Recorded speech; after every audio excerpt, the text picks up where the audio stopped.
Civil war ہوگی. بڑے صاحب افغانستان سے نکلتے ہیں، اب آتے ہیں پاکستان کی طرف. اب آپ دیکھیے کہ ریسنٹلی ہمارے بھارت کے جو پرائم منسٹر ہیں منموہن سنگھ صاحب، انہوں نے بڑا ایک عجیب و غریب بیان دیا. انہوں نے کہا کہ پاکستان اس وقت کو بڑی مشکلات میں ہے اور سچائی کو کشمیر کے مسئلے سے دستبردار ہو جائے.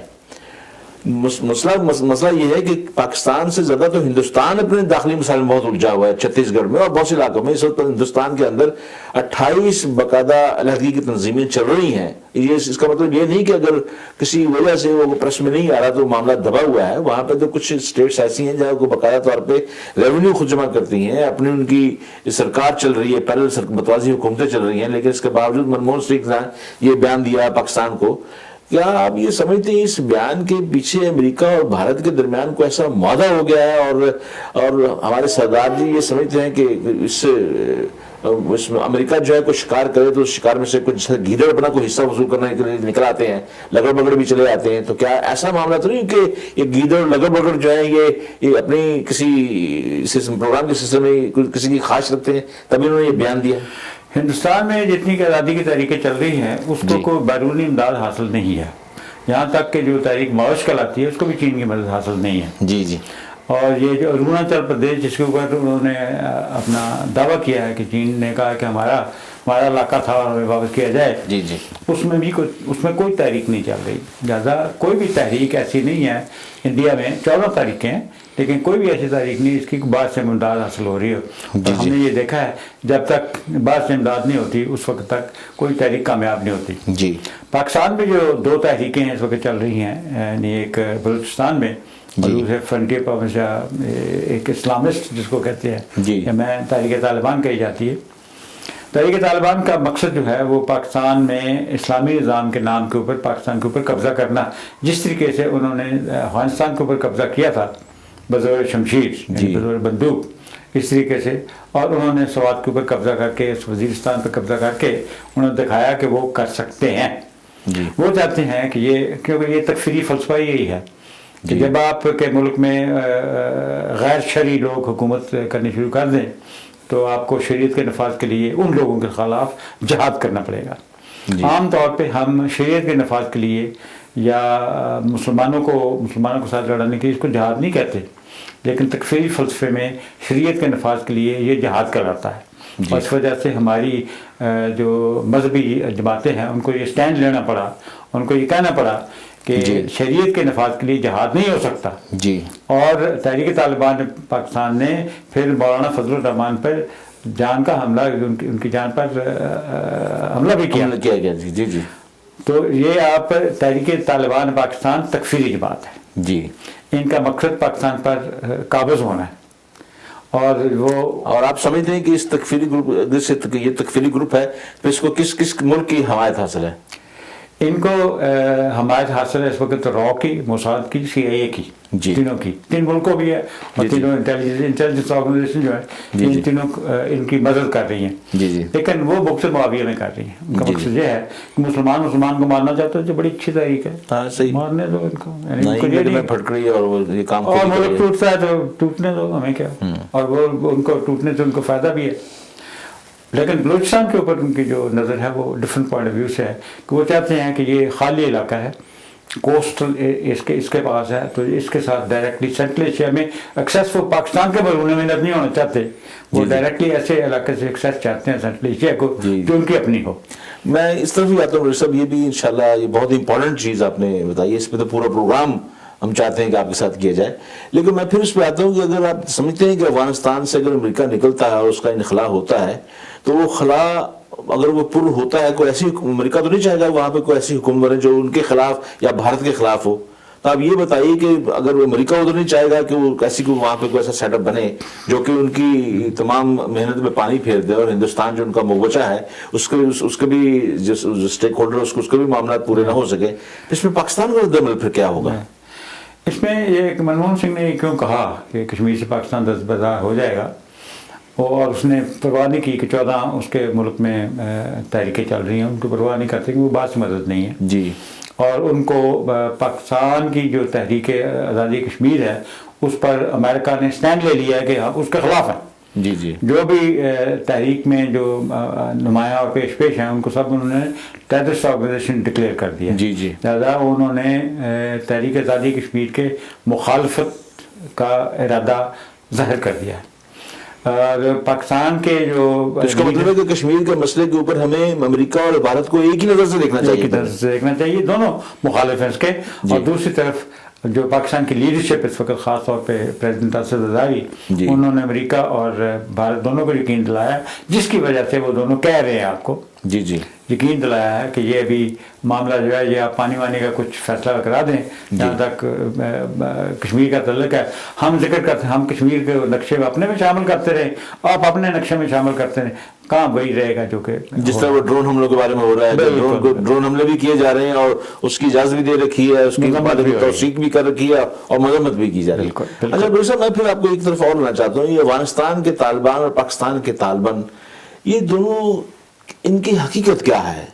کیا یہ پاکستانی طالبان, اب دیکھیے کہ پاکستانی طالبان جو ہے جب کوئی ایسا حکم نامہ جاری کرتے ہیں تو اس کو اوپر وہ ملا عمر کو امیر المومنین لکھتے ہیں, لیکن یہ کہ حقیقت یہ ہے کہ زمینی حقائق یہ ہے کہ جب ملا عمر کو ایسا حکم دیتا ہے تو اس کو وہ مانتے نہیں ہیں, وہ اس سے اختلاف کرتے ہیں.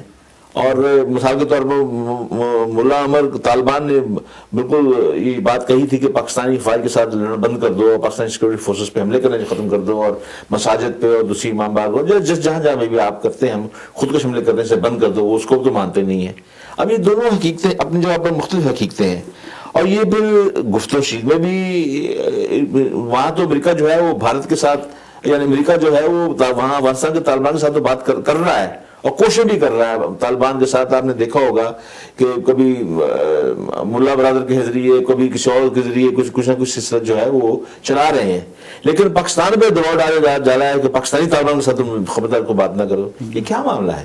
آخر ہم اپنے پاکستان کو بچانے کے لیے ہم بھی کیوں نہیں گفتگو شنید کر سکتے؟ یہ جو افغان طالبان اور پاکستان طالبان جو ہیں, یہ جہاں تک ان کا عقیدے کا تعلق ہے وہ دونوں تکفیری ہیں. یعنی افغانستان کے طالبان بھی اور پاکستان کے طالبان دونوں, کیونکہ جس قسم کا اسلام چاہتے ہیں, جس طریقے سے انہوں نے افغانستان کے اوپر قبضہ کیا, جس طریقے سے وہ پاکستان کے اوپر قبضہ چاہتے ہیں, وہ طریقہ عبادات جو ہے ان دونوں کا ایک جیسا ہے, اور وہ شریعت کے لیے جہاد کو جائز سمجھتے ہیں. جی, شریعت کے نفاذ کے لیے جہاد کو جائز سمجھتے ہیں. لیکن ان کا فرق یہ ہے کہ اگرچہ وہ ملا عمر کو اپنا امیر المومنین مانتے ہوں گے, لیکن وہ اتنا اختلاف کی اجازت دیتے ہیں کہ اس وقت دونوں کو اپیرنٹلی علیحدہ کر دیا جائے. اپیرنٹلی اپیرنس میں وہ دونوں علیحدہ اگر نظر آ جائیں تو کوئی اس میں ان کو نقصان نہیں ہے. اس لیے جب ہم پاکستان میں کہا جاتا ہے کہ یہ لڑائی ہماری امریکہ کی ہے, ہماری لڑائی تکفیریوں کے خلاف ہے. تکفیریوں کے جو لوگ ہمیں, آپ کو, مجھے کافر کرتے ہیں اور ہمارے جمعے کی نماز پر بھی وہ بم چلانے کو حلال سمجھتے ہیں اور حرام نہیں سمجھتے. نہیں, آپ کیا پاکستانی طالبان اس سلسلے میں پاکستانی طالبان اور افغانستان کے طالبان کو تکفیری کہہ رہے ہیں, لیکن آپ دیکھیے کہ افغانستان کے طالبان تو پاکستان کی سیکورٹی فورس میں حملے کرنے سے منع کرتے ہیں. نہیں, اس وقت جو افغانستان سے حملے ہو رہے ہیں دیر و باجوڑ میں, وہ کون کر رہے ہیں؟ وہ افغانستان کے طالبان ہیں. نہیں, افغانستان انہوں نے انکار کر دیا, انہوں نے انکار کر دیا, انہوں نے کہا کہ اس میں ہمارے کوئی تعلق نہیں, بلکہ وہ یہ کہہ رہے ہیں کہ یہ را نے شمالی اتحاد کے لوگوں کو اس میں استعمال کیا ہے. ہو سکتا ہے, یعنی یہ جب چیزیں, جب لڑائی ہوتی ہے اس میں کنفیوژن آف وار ہوتا ہے, اس میں ڈفرینٹ کمانڈر جو اپنی اپنی اسٹریٹجی بناتے ہیں. لیکن چونکہ ان کو میں یہ قدر مشترک ہے کہ وہ شریعت کے نفاذ کے لیے جہاد کو مناسب اور شرعی اور ٹھیک سمجھتے ہیں, لہذا تکفیری ہم کس کو کہتے ہیں؟ جو کہ شریعت کے نفاذ کے لیے جہاد یعنی مسلمان کا قتل, اس کو جائز سمجھتے ہیں. میں ایک چھوٹا سا میں آپ سے پھر عرض کرتا ہوں, یہاں پہ بات یہ ہے کہ افغانستان کے جو طالبان ہیں اس حوالے سے وہ القاعدہ سے بھی مختلف, ان کا تھوڑا اختلاف یہ ہے کہ وہ افغانستان کے اندر تو اپنی اس جنگ کو اپنی جنگ سمجھتے ہیں. وہ کہتے ہیں کہ ہمارے اوپر جارحیت ہوئی ہے, امریکہ آیا ہے, ہمیں اس کو نکالنا ہے, اور وہ کہتے ہیں کہ افغانستان کے باہر ہمارا کہیں کسی کو کوئی مفاد نہیں ہے, نہ کسی کے ساتھ نہ ہماری جنگ ہوگی. ایون دین وہ تو افغانستان کے باہر امریکہ سے بھی جنگ کرنے کو تیار نہیں ہے.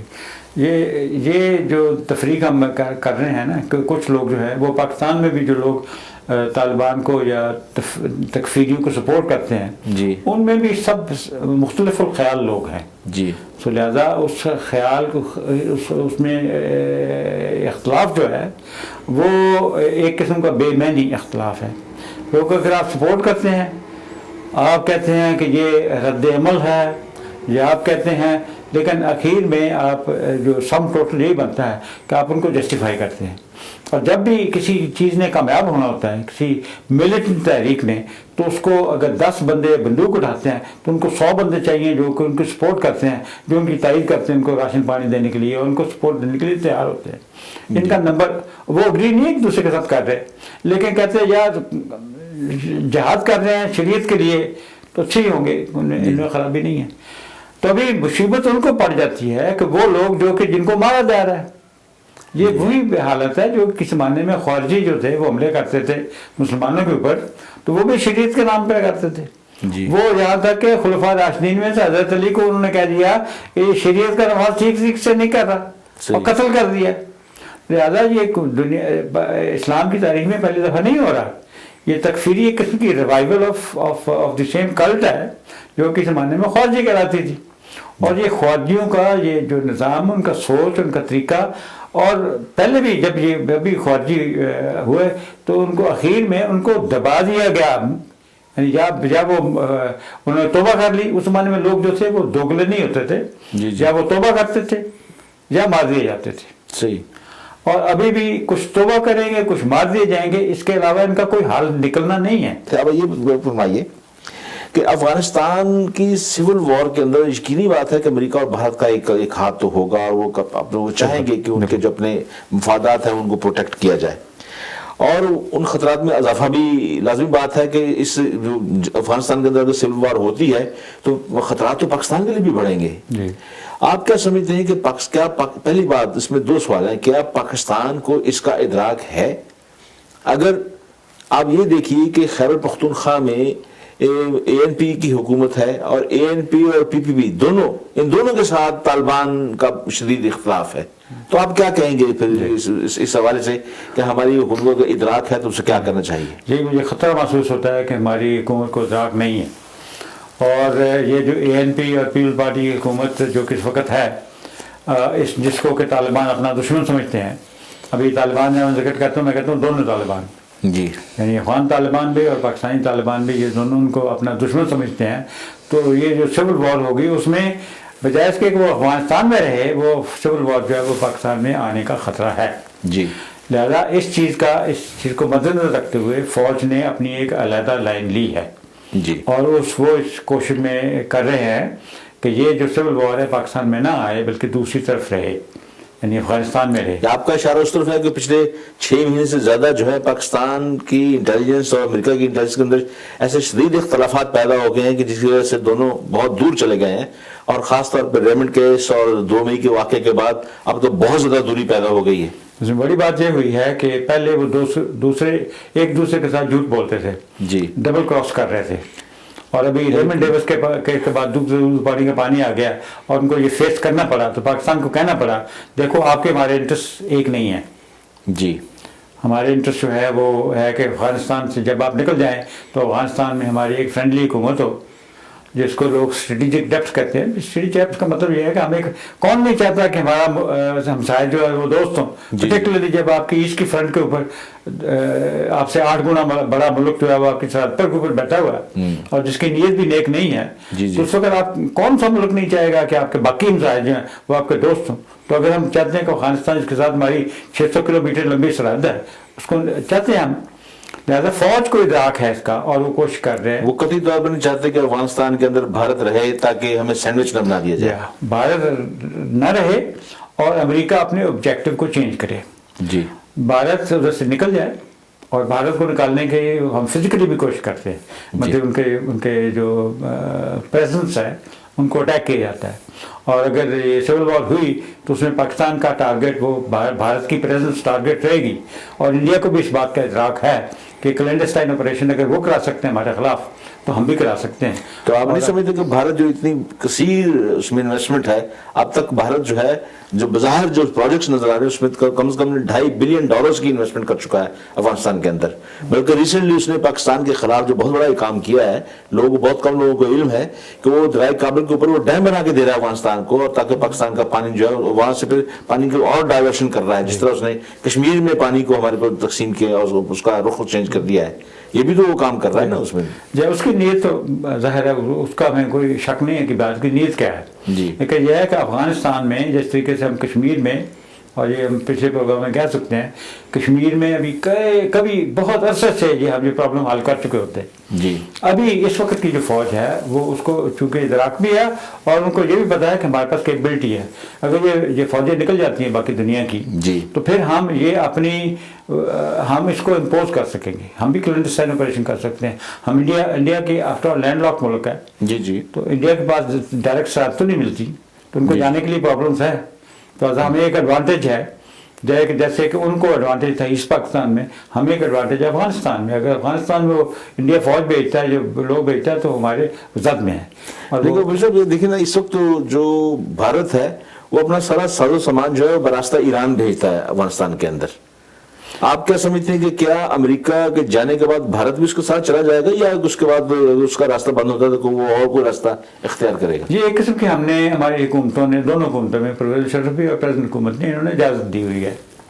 اور ہماری پریزنٹ حکومت جو ہے وہ جہاں تک جانے کے لیے تیار ہے کہ وہ ہمارا ہی زمینی راستہ استعمال کر کے کابل کو پہ چلا جائے، دلی سے کابل کی سڑک کھول جائے. آپ نہیں سمجھتے کہ ہلری کلنٹن نے پچھلے دنوں جو افغانستان اور ہندوستان کے درمیان جو پاکستان کے جو تجارتی معاہدہ کروایا ہے، جس میں اس نے افغانستان کو ہندوستان جانے کی راہداری لے کے دی ہے، وہ اسی کا ایک شاخسانہ ہے؟ بالکل.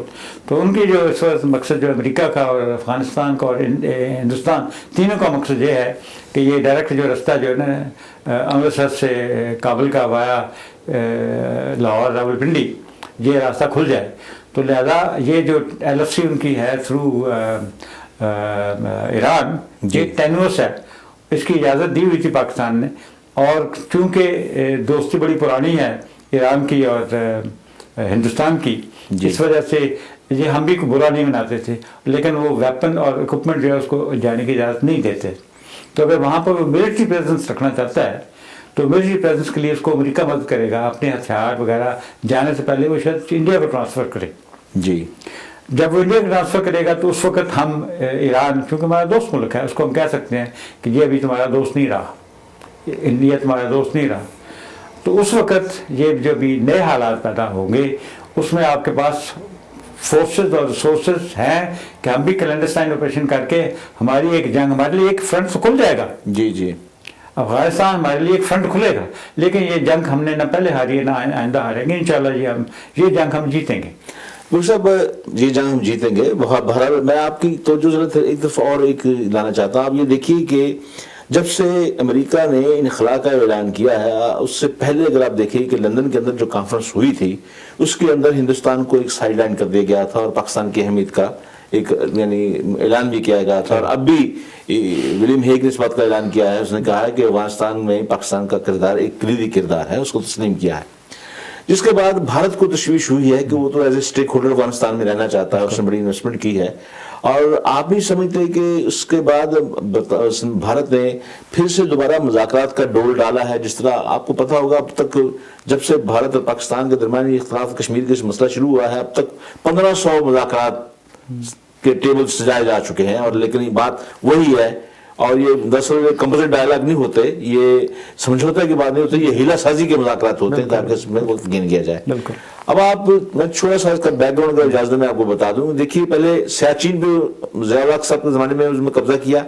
اب انہیں پتہ چل گیا تھا، ایک وقت ایسا آیا مشرف کے زمانے میں کہ انہوں نے فیصلہ کر لیا کہ یہ بہت اونچا اور بڑا سرد محاذ ہے، اس میں بہت اخراجات اٹھ رہے ہیں. اور ہندوستان نے تقریباً جو بیک ڈور ڈپلومیسی چل رہی تھی اس کے بارے میں یہ فیصلہ سنا ہے کہ یہ ہو گیا تھا کہ سیاچین کا معاملہ جو ہے واپس علاقہ جو ہے اس کو واپس کر دیا جائے. لیکن اب ہندوستان نے سیاچین کو رکھنے کا فیصلہ کر لیا کیونکہ اس نے اس کو ایک پریکٹس گراؤنڈ زمین کے طور پر رکھ لیا تاکہ چین کے ساتھ اس کی جو جنگ ہونی ہے اس کے لیے اس نے ایک پریکٹس کے طور پر سے رکھ لیا. وہ نہیں چاہتا کہ اس کو دیا جائے. اور وہ باقاعدہ طور پہ وہاں سے پھر وہ کیونکہ سینٹرل ایشیا کی طرف بھی جانا چاہتا ہے اور وہ افغانستان کے ساتھ بھی براہ راست ایک رابطہ رکھنا چاہتا ہے, واق خان کے ذریعے بھی وہ ایک رابطہ رکھنا چاہتا ہے, جس کے اس کی ایک نگاہ ہمارے شمالی علاقوں کی طرف بھی ہے تاکہ اس کی طرف ایک بری نگاہ ہے. اب آپ یہ دیکھیے کہ اس نے پھر کیا یہ مذاکرات جو ابھی اس نے ہوئے ہیں, ابھی جو وزارت خارجہ کی سیکریٹریز جو اس میں جمع ہوئے تھے اسلام آباد میں, وہاں پہ ہوئے ہیں, اور اس میں ادھر بھارت میں منموہن سنگھ نے یہ بیان دیا ہے, ادھر جو ان کی سیکریٹری خارجہ آئی تھی نروپما راؤ, انہوں نے ایک بڑا عجیب و غریب بیان دیا. اس نے کہا کہ کشمیر کا مسئلہ بندوق کے سائے سے نکل کے پھر اس کا مسئلہ حل ہو سکتا ہے, کہ بندوق کے سائے سے نکال, گویا وہ پاکستان کو دوسرے لفظوں میں مورد الزام ٹھہرا رہی ہیں کہ ابھی بھی آپ کشمیر کے اندر ہیں اور کشمیر کے اندر نکلیں گے آپ تو پھر اس کے بعد کشمیر کی بات ہوگی, اس سے پہلے آپ دوسرے معاملے طے کر لیجیے. تو آپ نہیں سمجھتے کہ ہندوستان جو ہے بھارت جو ہے پاکستان کو پھر سے دوبارہ کیسے ٹریپ میں لا رہا ہے, اور وہ سمجھتا ہے, جبکہ امریکہ بھی کہتا ہے کہ پاکستان کی سول حکومت تو ہمارے حق میں ہے لیکن فوج پاکستان کی جو ہے ہمارے حق میں نہیں ہے, اور ہندوستان بھی یہی چاہتا ہے اور یہی کہتا ہے کہ بھی کسی طریقے سے پاکستان کی فوج کو ایسی ذک پہنچا دی جائے تاکہ ہمارے راستے آسان ہو جائیں. جی بالکل, یہ آپ ٹھیک کہہ رہے ہیں. اور اس وقت آپ نے دیکھا ہوگا کہ کیمپین چل رہا ہے پاکستان میں کہ پاکستان کی فوج کو ملائن کیا جائے, جی, ان کو بدنام کیا جائے, کہا جائے کہ پاکستان کے دنیا کے اور اس علاقے کے امن کے بیچ میں اگر کوئی رکاوٹ ہے تو وہ پاکستان کی فوج ہے. اور یہ انٹرنیٹ کے اوپر خاص طور پہ یہ بڑی لمبی چوڑی یہ بحث چل نکلی ہے, جی جی, پاکستان کی فوج کو ڈیمونائز کیا جائے. تو یہ جو آپ نے تجزیہ پیش کیا بالکل صحیح ہے, اور اس کا جو لب لباب ہے وہ یہ ہے کہ پاکستان کو بچائے گا کون. پاکستان کی جو پریزنٹ حکومت ہے وہ تو تیار رہی ہے, وہ تو آئی ہے نار کے ذریعے ہے, اور وہ تو ہر بات انڈیا اور امریکہ کی ماننے کے لیے تیار ہے. اور جو آئندہ جس زرداری صاحب نے تو جی جب تشریف لائے تھے حکومت میں آئے تھے تو انہوں نے فوری طور پہ تو منڈیاں بنانے کا مشترکہ منڈیاں بنانے کا انڈیا دیا تھا کہ لاہور دم راستہ کھول دیا جائے, منڈیاں بنا دی جائیں. اور ابھی آپ نے دیکھا ہوگا کہ عمران خان اور نواز شریف جو ہے وہ بھی ڈیمونائزیشن آف آرمی میں شامل ہو گئے ہیں. جی جی, تو لہذا بھی پاکستان کو بچائے گا کون؟ پاکستان کو فوج ہی بچائے گی نا. پاکستان کے عوام بچائیں گے جی, لیکن ان کے لیے لڑے گا کون؟ پاکستان کے عوام کی سپورٹ کے بغیر تو کچھ بھی نہیں ہو سکتا. نہ گورنمنٹ کر سکتی ہے کچھ, نہ فوج کچھ کر سکتی ہے, وہ تو ٹیکن فار گرانٹیڈ ہے. عوام کی سپورٹ کے بغیر کچھ بھی نہیں ہو سکتا, نہ فوج سے نہ گورنمنٹ سے. لیکن اگر ان کے پیچھے عوام ہو تو یہ پاکستان کی فوج جو ہے یہ ان کا مقابلہ کر رہی ہے, کرتی رہے گی, کیونکہ یہ مشرف نہیں ہے اس وقت کمانڈر چیف پاکستان آرمی کا. اس وقت جو لوگ اس وقت کمان میں ہیں ان کو ادراک بھی ہے, سمجھ بھی ہے, اور وہ اہلیت بھی ہے کہ وہ ابھی مقابلہ کر سکتے ہیں. اور اس وجہ سے ان کو ڈیمونائز کیا جا رہا ہے فوج کو, کہ یہ فوج جو ہے کسی طریقے سے کانٹا اس کا نکال دیا جائے تو پھر امن ہوگا, امریکہ بھی خوش ہو جائے گا اور بھارت بھی خوش ہو جائے گا. بلگیر صاحب, دراصل وقت بہت تیزی سے ختم ہو رہا ہے ہمارے اس پروگرام کا. جلدی میں 2-3 چاہتا ہوں سوال کیے جائیں آپ سے, اور اس کو ذرا چھوٹے سوال کائنڈلی آپ اس میں جواب مرحمت فرمائیے گا. ابھی آپ یہ دیکھیے کہ بھارت دریاؤں کے پانی کو کشمیر کے اندر جو ان کا رخ موڑ رہا ہے, اور پاکستان کو باقاعدہ ایک صحرا بنانے کی ایک سازش پہ عمل جاری ہے. اب آپ کیا سمجھتے ہیں کہ وہ نہ سنتاس معاہدے کو ماننے کو تیار ہے, عالمی انداز میں بھی کسی بات کو ماننے کو تیار نہیں ہے, تو کیا آپ سمجھتے ہیں کہ کیا پاکستان ہندوستان کے درمیان پانی کے معاملے کو ایک بڑی جنگ ہوگی؟ ہونی ہوگی, یہ تو میری پریڈکشن ہے, لیکن یہ ہے کہ اس سے زیادہ امپورٹنٹ بات ہے کہ ہونی چاہیے. کیونکہ یہ جو معاملہ اگر صرف ٹیریٹری کا ہوتا جی تو علیحدہ بات تھی, اگر صرف لوگوں کا ہوتا تو لوگ کہتے کہ ان کو تو ہم الیکشن کی اجازت دی ہوئی ہے. آپ سمجھتے ہیں کہ جنگ ہو سکتی ہے, اور آپ چاہتے ہیں کہ جنگ ہو؟ ہم چاہتے ہیں, لیکن یہ جب دونوں ایٹمی قوتیں, دونوں ایٹمی طاقتیں ہیں, اور چونکہ وہ ایٹمی طاقتیں ہیں لہذا وہ آل آؤٹ وار کے لیے نہیں جائے گی. وار لمیٹڈ وار ان کشمیر ہو سکتی ہے, اس سے آپ کا پانی کا مسئلہ کشمیر کا مسئلہ دونوں حل ہو سکتے ہیں. اچھا یہ بتائیے بلگیر صاحب کہ بلوچستان کے اندر اب آپ دیکھا ہوگا کہ پچھلے کافی دیر سے وہ ایک تبدیلی آئی ہے, جو بلوچستان میں جو شدت پسندی تھی اس میں کمی آئی ہے. آپ کیا اس کمی کو کس نظر سے دیکھتے ہیں؟ کیا اسے خوشائن دیکھ رہے ہیں یا اس کے پیچھے کوئی اور کوئی منصوبہ بندی دیکھ رہے ہیں آپ؟ دونوں, ایک تو ہمارا جو اسٹریٹجک ڈائلاگ ہوتا ہے 3 مہینے کے بعد امریکہ کے ساتھ, اس میں ہم نے امریکہ کو کہا ہے کہ آپ یہ ہمارے بلوچیوں کی مدد کر رہے ہیں, ایک طرف سے ہماری مدد چاہتے ہیں, اور دوسری طرف آپ ہمارے سیسیشنسٹ لوگوں کی مدد کر رہے ہیں, بند کریں. تو انہوں نے اپنا ہاتھ کھینچ لیا, رکے نہیں لیکن ہاتھ کھینچ لیا. آپ سمجھتے ہیں کہ امریکہ کے ساتھ پاکستان کے جو ہمارے سیف جو ہمارے 3 مہینے میں مذاکرات ہوتے ہیں, آپ مذاکرات ان کے ساتھ کام ہوں گے یا آپ جو ہونے والے مذاکرات کو حرج نہیں ہوتا, ہوتے رہتے ہیں, لیکن یہ کہ اس میں آپ کہتے کیا ہے, تو ہماری فوج نے جو مذاکرات میں یہ کہا ہے. دوسرا یہ ہے کہ منموہن سنگھ اور سونیا گاندھی یہ پاکستان کے ساتھ جنگ نہیں چاہتے جی اور چونکہ ہمارے جیسے لوگ ہمارے جیسے سرفرے پاکستان میں موجود ہیں اور وہ کہتے رہتے ہیں اور ہمیں انٹرنیٹ کے اوپر ایکٹیو ہیں تو ہم کہتے رہتے ہیں کہ جنگ ہوگی اور ہم جیتیں گے تو ان کو اس بات سے وہ خطرہ محسوس کرتے ہیں لہذا وہ بھی جنگ نہیں چاہتے اس وجہ سے اگر وہ بلوچستان میں انہوں نے بھی ہاتھ کھینچا ہوا ہے امریکہ نے بھی کھینچا اور انڈیا نے بھی کھینچا. اچھا اب آپ یہ بتائیے کہ زرداری صاحب ہمارے جو صدر پاکستان ہیں اور ہمارے پرائم منسٹر گیلانی صاحب جو ہیں وہ تو یہ چاہ رہے ہیں کہ وہ تو امریکہ سے دعائی دے رہے ہیں کہ ہمیں ہماری فوج پاکستان کی فوج سے ہمیں بچایا جائے.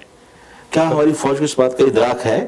جبکہ حالات تو ایسے نظر آ رہے ہیں کہ نوڈیرو میں تو زرداری صاحب جو ہیں وہ تو بغیر طور پہ فوج کے ترجمان کی حیثیت سامنے آئے تو یہ اونٹ کس کروڑ بیٹھے گا؟ یہ کیا ہو رہا ہے؟ یہ زرداری صاحب ظاہر ہے کہ بڑے اچھے سیاستدان ثابت ہو رہے ہیں. بہت کم وقت ہے صرف 1 منٹ باقی ہے. سیاستدان وہ بڑے زبردست ثابت ہو رہے ہیں جی اور کس کو دوست بنانا ہے کس کو دشمن بنانا ہے کس وقت اس میں وہ کامیاب ہیں. اس وقت انہوں نے فوج کو دوست بنایا ہوا ہے کیونکہ کل اس کے دھوبی پلڑا کرنا ہے کسی کے ساتھ تو فوج کے ساتھ ہی کرنا ہے. بہت شکریہ برگیش صاحب، بہت شکریہ. ناظرین آپ نے یہ دیکھا حالانکہ بہت سے سوالات اور یہ جو موضوع ہے اس کا تقاضا تو یہ ہے کہ اس پہ کوئی اور پروگرام بھی کیا جائے اور ہو سکتا ہے کہ انشاءاللہ اس پہ ہم ایک اور پروگرام کریں گے بھی. لیکن یہ ہے کہ آج کے پروگرام کے حوالے سے ہم نے جو آپ نے دیکھا ہوگا کہ ہم نے بہت سے پہلو یعنی اس ایشو کو ہم نے چھیڑنے کی کوشش کی اور برگیش صاحب جیسے ویژنری آدمی کی ہم نے رائے لی اور انہوں نے 3 چیزیں اس میں بہت دلیل کے ساتھ کہی. ایک تو انہوں نے یہ کہا فوری طور پہ کہا کہ امریکہ کے جانے کے بعد جو وہاں پہ خلا پیدا ہوگا ہماری فوج کو اس کا ادراک ہے اور وہ فوج کا اپنا ایک پلان ہے جس کے تحت وہ کام کر رہی ہے اور اس میں وہ کامیاب چل رہی ہے. دوسرا وزیر صاحب نے ایک بات یہ بھی کہی کہ پانی کے معاملے پہ ہندوستان اور پاکستان کے درمیان جنگ ہوگی. یہ بڑے تیقن کے ساتھ انہوں نے بات کہی ہے اور یہ بھی جبکہ یہ دونوں طاقتیں ایٹمی قوتیں ہیں لیکن جب وزیر صاحب نے فرمایا کہ کیا ابھی ان کے درمیان ایک لمیٹڈ وار ہوگی اور لمیٹڈ وار کا کیا نتیجہ ہوگا، کیا کنونشنل وار ہوگی یا کیا وار اس میں ہوگا، کیا ساری دنیا جو ہے اس میں کود نہیں آئے گی، یہ بات کی باتیں یہ پھر کسی اور پروگرام میں سے پوچھیں گے.